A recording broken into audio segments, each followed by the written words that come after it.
So Alex Van Pelt is being hired by the Atlanta Falcons as a quarterback coach. He joins the staff of Kevin Stefanski, Tommy Rees, and Jeff Albrecht.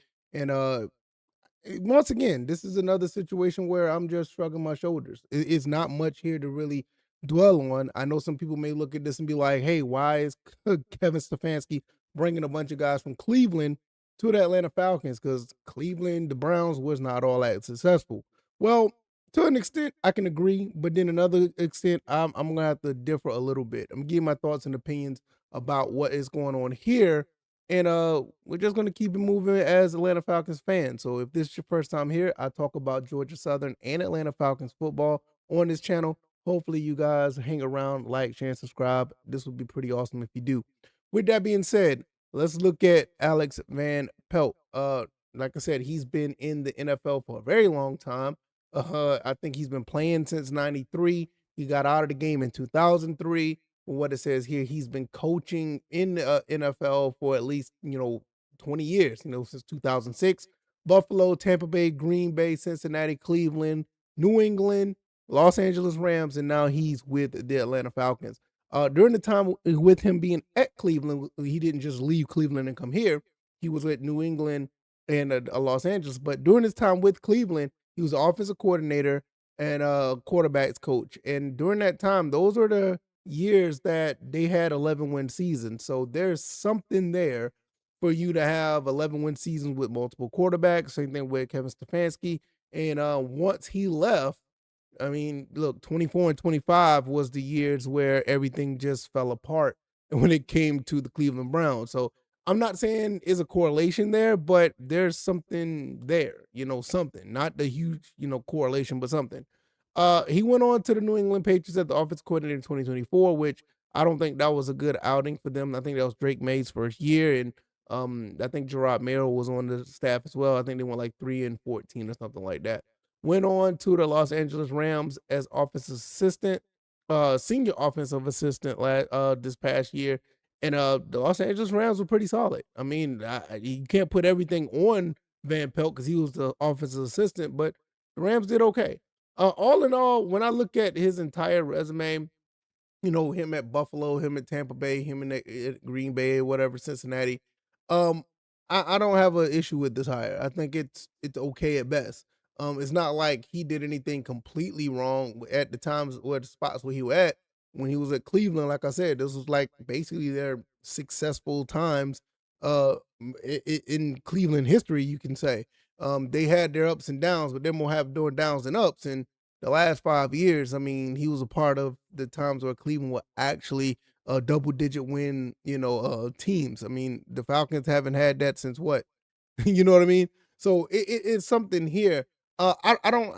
I do have a little bit of concern because I mean, at the end of the day, you're bringing guys around that really wasn't overtly successful. So there is some room to say, all right, I have concerns, but at the same time, it's not like I'm at a situation where I'm completely throwing up the pom poms and congratulating this hire. I'm kind of like in the same boat where when Kevin Stefanski was hired. Like, okay, yeah, I can't say yeah or nay saying that this is a bad hire. I can't sit there and say it's a good one. Uh, I mean, Kevin Stefanski basically was, these two guys are like one and the same, basically. I mean, so what I like is what I do like is the experience side of things, and I didn't talk about the experience. You're bringing a guy here who knows how to coach quarterbacks. You know, a guy who knows a little bit of the offensive side of the ball. And when it comes to actually being a coordinator, I mean, he's been a quarterback coach for 20 years, and teams constantly bring him up. Teams constantly are hiring him, so he knows something. After a while, if you're not doing your job, teams is just not going to mess with you anymore. So there's something there, and there's something to say, when it comes to that. I mean, he was under quarterback coach under Aaron Rodgers. I mean, quarterback coach, who else was with Cincinnati? Joe Burrow.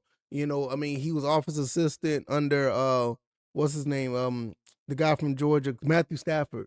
So he's been around some people that actually, can throw the football a little bit. So I look at it like this. I'm of the mindset that's like, okay, you bring him in. What does this mean for Michael Penix? A guy who has experience, a guy who knows how to run an offense to an extent. I mean, they did pretty good in Cleveland, all things considered.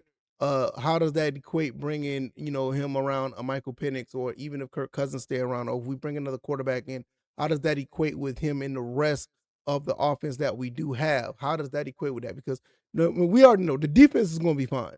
I mean, with Jeff Ulbrich here, and you bringing guys under Jeff Ulbrich, and their guys going to be having that defense straight. We're going to be good for the most part. I mean, we might not be lights out defense, but we're going to be good enough to actually assist the offense to win games. So with that being said, what does that bode? How does that bode well for the offense going forward? I don't think it hurts. I don't think it hurts the offense at all. I don't think it hurts to the point where we're backtracking. We're taking a step back from the Zach Robinsons of the world. I think we're going to be okay with that. Says, like I said, if anything, this team should continue to maintain where they were for the past 3 years. And I know that doesn't bode well for a lot of people, but I don't see a situation where that the Falcons go below 8 wins in this upcoming season. I don't see that. We went 8-9 under Raheem Morris. I just don't see where we go any lower than that. I think we get at least 8 to 9 wins or higher, and I'm more leaning on to the higher side of things because I do believe that Kevin Stefanski is a lot better at coaching than people give him credit for. I mean, you were at the Browns, bro. I mean, yeah, there's some concerns. Is it more him or is it more the Browns? You could take the pick of that. Same thing with Van Pelt. Is it more him or is it the Browns? I mean, you gotta think like which one is it? I mean, we already know what the Browns is like. Stefanski had his first head coaching job with the Browns, and you saw what he did. It wasn't the worst situation. The Browns seen worse days under different coaches, and it wasn't a situation where it was like, oh, he's the worst coach, he needs to get ran out of there. It's just something wrong with the Cleveland organization at the end of the day. I mean, that's just what it is. I mean, and even with this situation with Van Pelt, he was able to leave and go to the New England Patriots, be offensive coordinator, then go to the Los Angeles Rams. I mean, two teams that do know and do have an eye for talent, whether it be players or coach. So they know something about this guy that he can get some things shaken if he's on the staff. So with that and the familiarity with Kevin Stefanski, he knew what he had back in 2020. He knew what he had back in 2023, where these guys basically won Coach of the Year for Kevin Stefanski, and these guys were like in the situation where, in a position where Cleveland hasn't been in a very long time. You got to understand, they haven't won double-digit season since Bill Belichick in '94. So it's something there. But with that being said, I'm gonna let you guys, let me know what you think. Let me know in the comment section. Van Pelt is coming in as a quarterback coach. You got Tommy Rees, offensive coordinator. Kevin Stefanski is the head coach. Jeff Ulbrich is the defensive coordinator. And you also have Matt Ryan, president of football. And we haven't even talked about Ian Cunningham. We talked about him in the video past. But you got these collective of people look like there's something brewing here that could be nothing but positive. Could it go south? Absolutely. I mean, we thought that everything was going to be peaches and cream under Arthur Smith. We thought everything was going to be awesome under Raheem Morris. Yes, this could go south, but this is like a different type of thing. It's different from what we had Raheem Morris. So it could go either way, but I'm leaning on the side that something could happen here. So I'm going to get up out of here. You guys let me know what you think, and I'll see you guys in the next one. All right, y'all, I'm out. Peace.